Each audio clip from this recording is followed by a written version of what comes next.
kita ini udah dipasang ya Pak ya? Pak, nah ya, ganti aja Pak, itu banyak yang bagus itu. Ditaruh kayak gini berarti salah pasang, dibalik. Nah, iya. Sudarlun, tim Pansus Komisi 4 DPRK Aceh Tamiang meminta kontraktor membongkar dan mengerjakan ulang pemasangan paving block di gedung Tamiang Sport Center.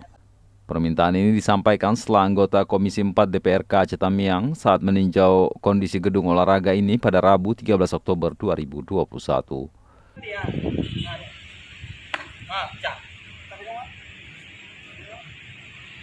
Wakil Ketua Komisi 4 DPRK Aceh, Fitriadi, yang datang bersama Ketua DPRK Aceh Tamiang Supriyanto dan Ketua Komisi 4 Miswanto meminta seluruh paving block itu segera dikerjakan ulang.